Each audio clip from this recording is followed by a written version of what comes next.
Alex, here we are. Season 4, Climbing Gold. I've got some questions for you.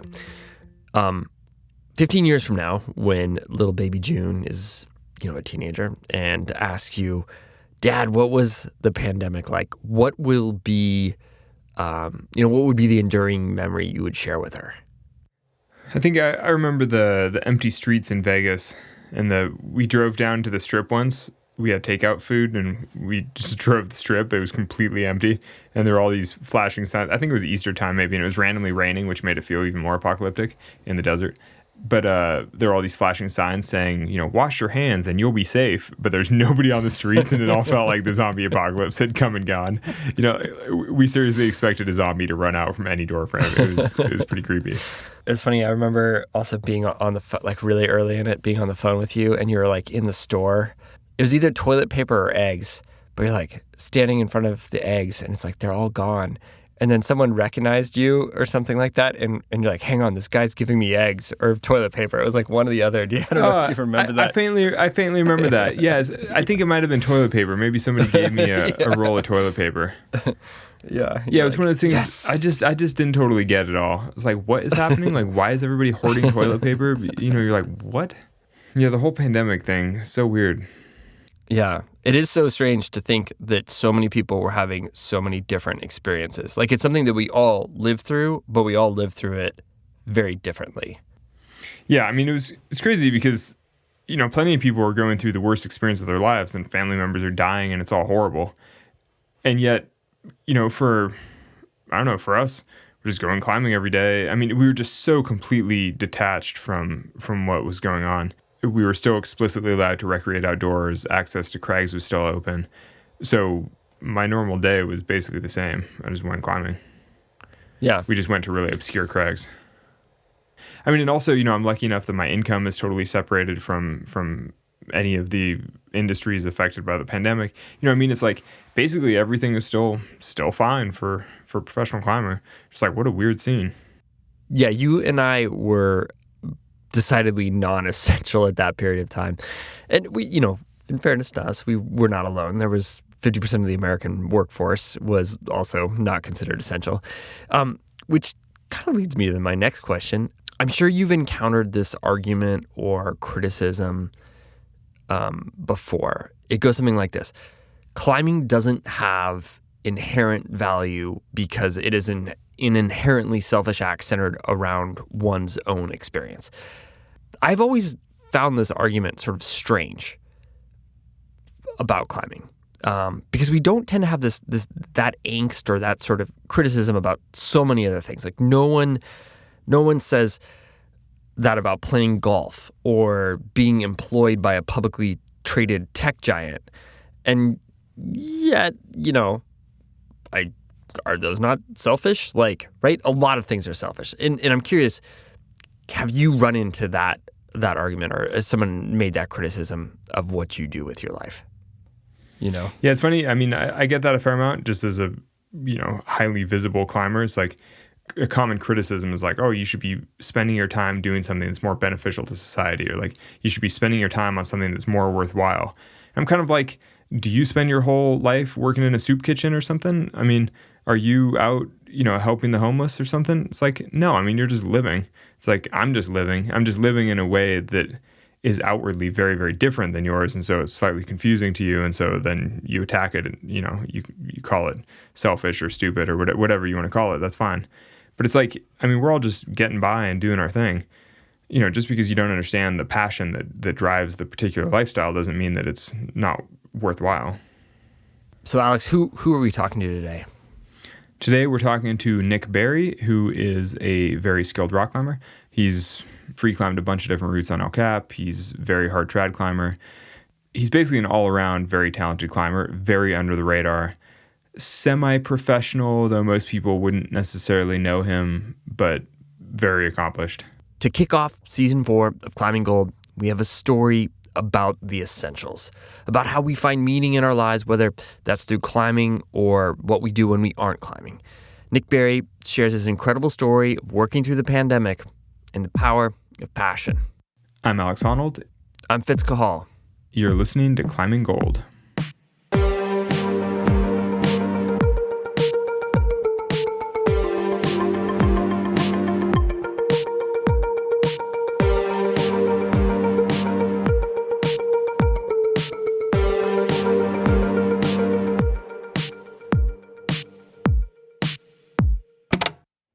right, Nick, do you know like basically what we're doing?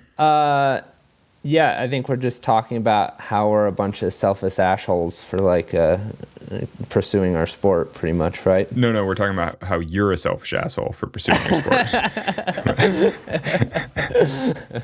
But which should make for good listening, I think. Yeah. I think that just being exposed to like the intensity and the elements, I really feel like it matured me in a very short time period. It kind of like brought in all these like new perspectives all in this like really intense time period. I think that changed my priorities. Seeing all these people's health decline or, expire showed me like what really was a priority in life and what was not, and what felt fake and what was real, and where I wanted my life to move in the future. My fellow Americans, today the World Health Organization officially announced that this is a global pandemic. We will be suspending all travel from Europe to the United States for the next 30 days. The new rules will go into effect Friday at night. I was in Fontainebleau, actually, when everything really started to happen. So we actually flew out like the last day we could have before they shut down a lot of the planes. I flew into San Francisco, and it was just complete, like, desolate. This moment that we direct a statewide order for people to stay at home. Let's bend the curve 14 together. million residents are in lockdown to try to contain COVID-19. I had set up my entire life, right, to be conducive to climbing. I'd kind of organized my entire life around this freedom. And then I came back and I was just in my van because I was living in my van. The gyms were closed, everything was closed. I realized that my van and my entire life that had been set up for freedom was actually turning into more like an imprisonment. Van life's pretty dope when you're like training and working and you're not in your van, you're just eating and sleeping in your van, right? That feels really productive and nice when you're allowed to like do those things. But when everything shuts down around you and you have a stay-at-home order and you're just in your van, like it's like a jail cell, And so like my van, who had represented all this freedom in my life, had completely changed on me, I don't know, it just got me thinking about like how I had organized my life. I got really like resentful towards climbing at one point because I kind of realized I had put my whole life into climbing and it was really like biting me in the ass now.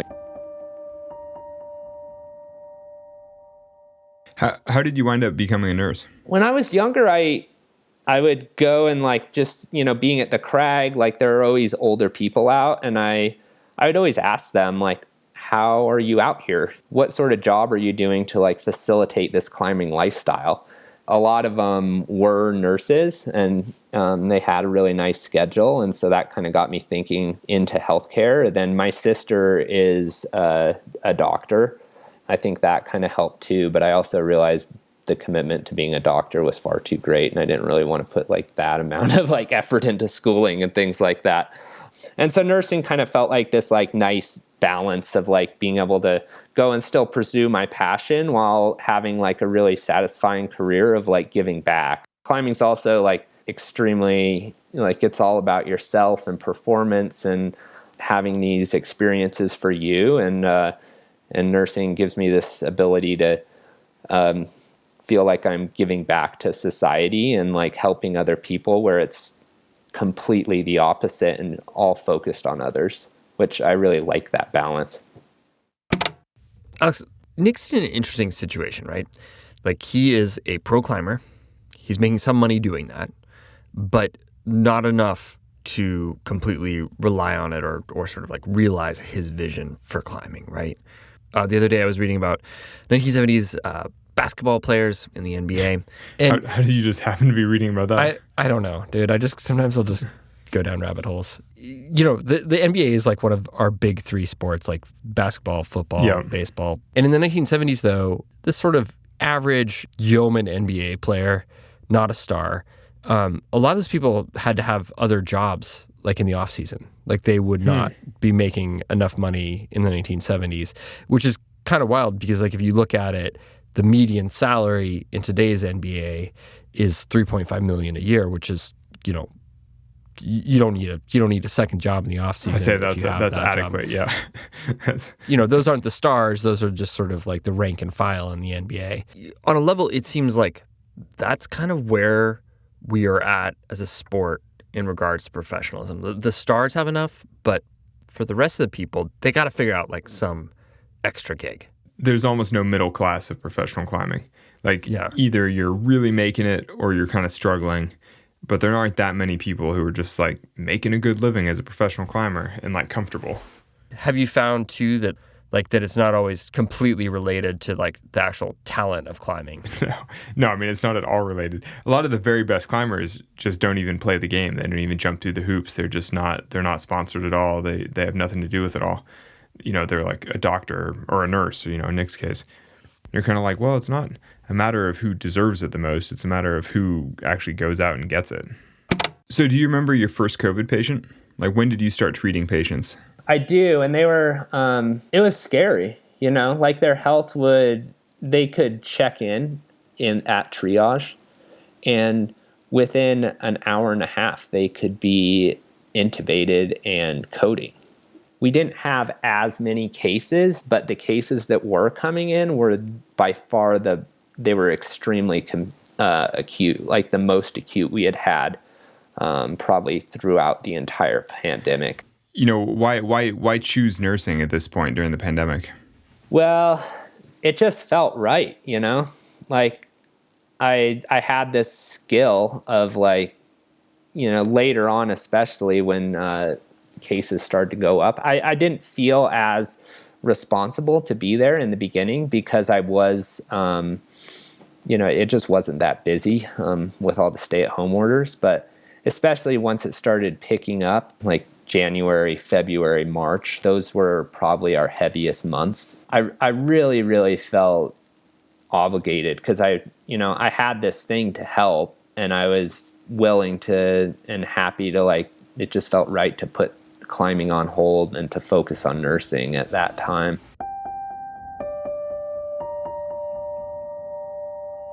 California hospitals, the COVID crisis has hit full force. Hospitals are facing a surge of patients infected with the coronavirus, with some 7,000 in hospitals today. So at the peak numbers, how crazy did it feel? I mean, did it feel hectic? Oh yeah. Yeah, it was. If you had a lot of COVID patients, you know, the workload is just so much heavier because, you know, you really have to get everything together in the room and really use a lot of forethought to make sure that you're going into the room with everything you need, you know, because you can't just go in and out. Yeah, you can't just go in and out because you have to put PPE on, take it off. So you really have to get everything you could possibly need in the room, wait for the doctor to put in all the orders, make sure that the patient was, you know, doing okay in the meantime, and then go in there and do everything at one time, you know? That's not unlike wall climbing or expedition living, where you're like, I need all my gear on, and then I can step out of the tent, and then I can do the thing, but I need to make sure that everything is perfectly packed and all prepared. Yeah. It's like, and if I forget the one thing, then I'm totally screwed. I just have to start over. I suppose you were well prepared by big wall life. Yeah. It's like, you know, having to like tag down your tagline and like, you know, get like that extra like few cams or like hooks or whatever to like, if you're aid climbing, to get you like through that next section, you know? So that's a perfect analogy where you're like, I really just should have brought the hooks with me. I knew I needed the hooks, but instead now I'm trying to tag them and it's windy and now they're stuck on something and the tag is stuck and you're like, oh my gosh. Yeah. It's like, now we're epicing and I should have just brought the hooks. And you're like, damn it. We'll be back with more after the break.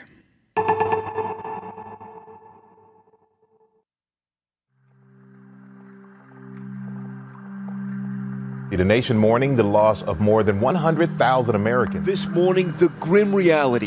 More than 100,000 American lives lost to the coronavirus.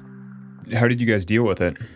I I honestly don't think we did a very good job of, dealing with it. And there wasn't a lot of support for us at the time, being nurses and being exposed to such like a high risk virus. I don't know, like we talked a lot about it between one another. That was helpful. And, things were pretty hard with management because, we wanted, more staff and, kind of just more protection in general. And then there was the whole like PPE scare that was happening that certainly made things a lot worse. And a lot of people were just terrified, We just slowly kind of adapted as the virus did to be, more, I think, like okay with the outcomes and just accepting what we were going through. And we just kind of adapted and got used to it over time. Yeah, so did your relationship with your job change at that point? It did, I think. I think in a way it was really nice because with me prioritizing climbing so much throughout my life, nursing was always kind of secondary. And it was the first time I really prioritized nursing. And I feel like I was never, I was a good nurse, but I wasn't ever exceptional just because I wasn't prioritizing it. And I really feel like I got to be a better nurse through the pandemic just by working so much. When you're working like 50 to 70 hours a week, it's a lot easier to, just be in that mode all the time. And you just get so much better at, like Malcolm Gladwell's like 10,000 hours. You just expose yourself over hours and hours and you become so much better, that was really rewarding as well, just to feel my skills getting better. Yeah, how much of that satisfaction that you take from improving as a nurse is really just a substitute from the satisfaction you normally feel from trying to improve as a climber? But, how much of that is just a mental shift where you're like, oh, well, here's this new thing for me to excel at? Honestly, I feel like in a lot of ways, I was probably locked in that state for maybe a year and a half, honestly. I actually lost like one of my main sponsors because I didn't post on Instagram for a year. Even though they were making masks and kind of like putting forth this narrative that was like they were, really helping COVID and doing all this stuff. When it came to it, they obviously didn't care or to check up on me, how I was doing. And I was in this moment where I was totally helping other people and exposed to all these like really, really sick people. And the last thing I wanted to do was post about how great I was on Instagram, like that just felt so detached from like what I was experiencing every day and what I was trying to do. Which company was that? Outdoor Research. Oh, yeah. Huh. Yeah. Well, fuck them. Fuck. Yeah.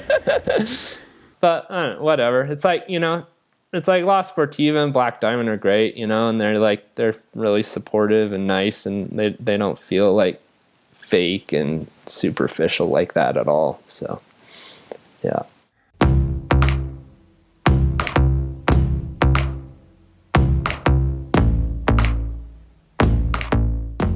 So Alex, I'm curious, do you ever get certain climbing movements stuck in your head, or like have you ever gone back to a moment of climbing that was just so good to find some happiness or inspiration?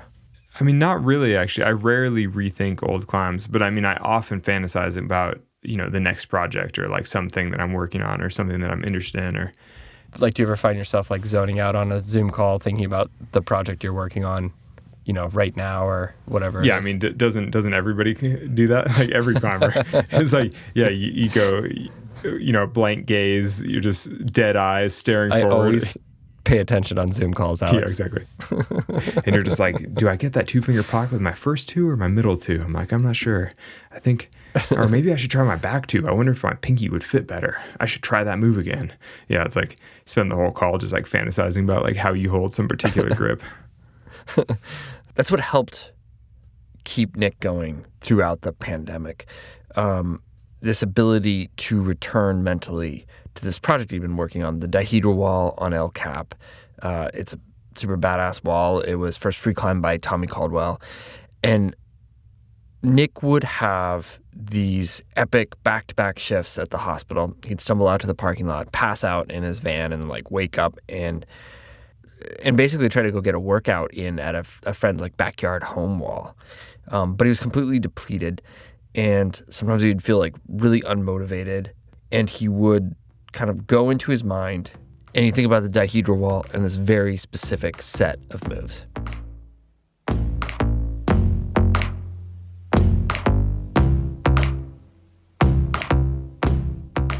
Can you give us a description of the dihedral wall? Yeah, so it's this gorgeous like left-facing corner system that you see as you're coming through tunnel view. You look at it and it's just this striking line up the left side of El Cap. It's got some like lower end 512 climbing, and then it slowly ramps up to like a 12 plus pitch, and then there's this pretty hard 14A pitch. Yeah, it's just really powerful. Put up by Tommy back in the day. I think it just feels so hard for 14A, but it's an amazing, beautiful line. It climbs this really gorgeous pitch called the Black Arch that has this amazing stemming on it and incredible positioning.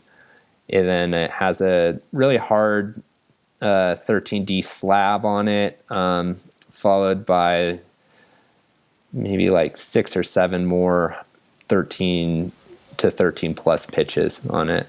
You've said that at your lowest points, when you felt the most exhausted during the pandemic, you would think about the Black Arch and the stemming on that pitch, and the moves thinking about the moves would give you energy. Yeah, I think it just comes from that kind of like inspiring component of climbing where like I would just use, at my lowest points, like use the most inspiring things in nature and that inspired me so much to motivate me, either in my climbing session or in work or whatever it was to, make sure that I did have some light at the end of the tunnel to like look forward to and to keep me going. So I felt like I actually was working towards something, or things would improve where I could one day return to like climbing and having these like amazing adventures and experiences on these like beautiful formations that I loved so much. Yeah, it's interesting that in your most difficult times, you'd fantasize about some of the hardest sections of climbing on El Cap, and that would energize you. In the same way that most people, when they're really tired, they fantasize about going on vacation to Hawaii or something like that. As I was just thinking that, I was like, oh, it's interesting that people say that climbing is selfish, but nobody says that vacation is selfish. Nobody's ever like, well, you shouldn't go to Hawaii because that's selfish. It's like when you go on like the family vacation, it's sort of an interesting, when you think of them both as opportunities for you to feel energized in life and to feel passionate about, to feel excitement about something, like it's weird that other passions aren't seen the same way.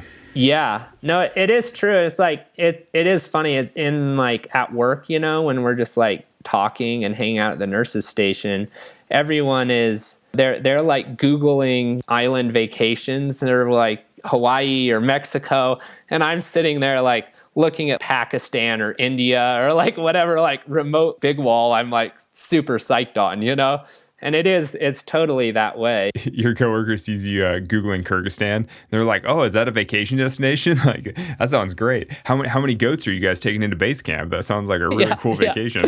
Yeah, I was like, yeah, I got dysentery. I vomited on the approach. Yeah, that's a good vacation. That's the stuff I just love, It's like, it's amazing.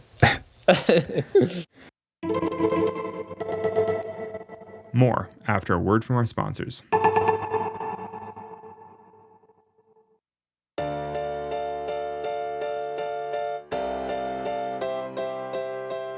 I have another quote from you, which I feel weird giving you quotes of yourself. but you wrote that you couldn't help but wonder if nursing through the pandemic has taken some of your grit away.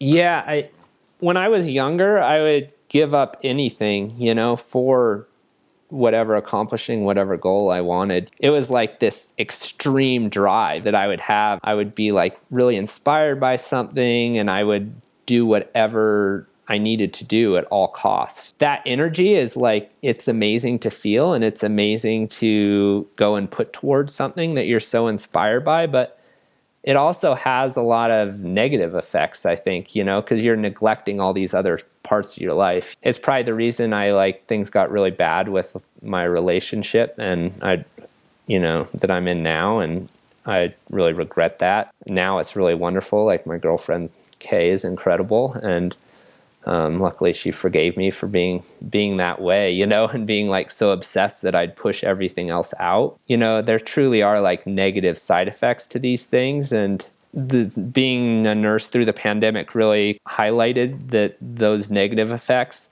and made me more aware of them. But I think it also just took a lot of that grit and drive. I was trying to climb this like hard big wall route in Yosemite, and I felt like I really needed that extra bit, and it just didn't feel like that grit was there to really like take me through this. There's this huge storm system that came in, and I think it was the biggest storm since 1986. And the route did dry like after, but it took like 6 weeks, and I was just like, I don't care, I don't want to go back now. I already put all this effort in, and it was almost ready to go, taking like 2.5 months off and restarting the whole process. I just didn't have that. And I felt like in my younger years, like I was like, I totally would have had that to give, but it just felt like grinding away in the hospital for so long had really like deteriorated that grit. Obviously, over the last few years, a lot has changed for you. Some of those things were out of your control. Some of those things were in your control. You've bought a house. It's kind of a big change. You've obviously found meaning in nursing versus it just being a means to keep climbing more. Are you still trying to be a quote unquote professional climber? Well, kind of COVID changed a lot of that for me, where I tried not to like put everything into climbing quite as much. I do get like some things from climbing, but I'm trying to like be more of a nurse and keep that independent, because I think it allows me to pursue climbing in more of the way that I want to pursue it without like any other incentives or motivations. Like, it's just purely intrinsic when it's that way to me, I mean, and do you feel like as a sponsored climber, it's not purely intrinsic? I feel like it's harder, especially nowadays. I think it's worse probably than it's ever been, honestly. I think, especially some companies are, pushing you to go on trips with certain people that you may or may not even know, or like they have this vision or marketing campaign and they need athletes to go and do that. It's not your choice necessarily a lot of times to go and climb whatever formation it is. And I think that's a true like part of climbing to me that's really valuable. And like when I see something that's like natural and beautiful, like it totally calls to me, and that's where most of my motivation comes from. It's like a specific thing that I've seen, it speaks to me, and I'm really motivated to climb that because it's gorgeous, and I just want to have this amazing experience on that formation. And if like a company's trying to fit like some marketing campaign in there, then like, that whole element is, ripped out of like that experience.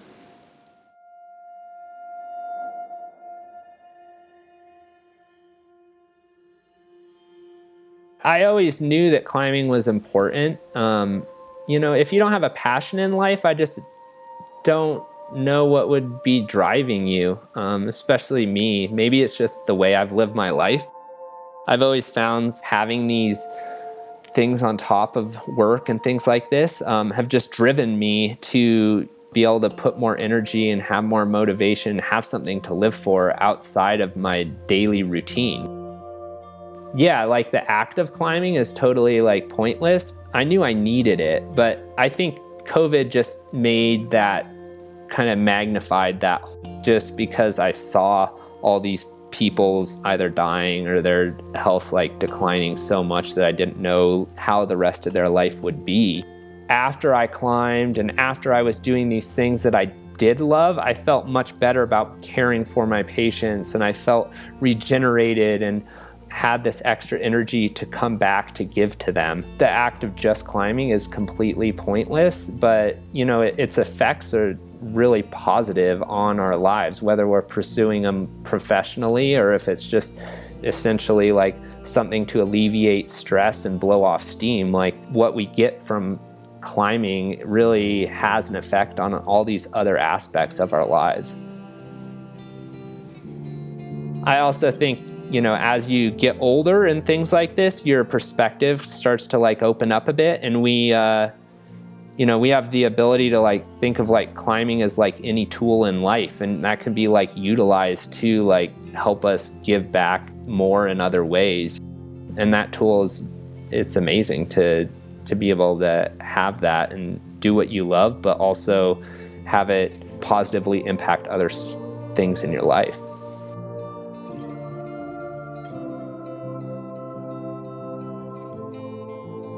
Thanks, Nik, for sharing your story. Climbing Gold is a production of Duct Tape Then Beer. Alex Honnold is our host. Today's episode was written and edited by Marco Seiler Gonzalez and me, Fitz Cahall. Additional editing mixing by Evan Phillips. Production help from Lauren Delani Miller. Music today by Brendan O'Connell, Cordelia Zars, and me, and Wildness. Tracks are courtesy of Track Club or the artists. Our executive producers are Jonathan Redsick and Ben Endy for RXR Sports, and Lacey Hendricks and Becca Call for Duct Tape Then Beer. Thanks for listening.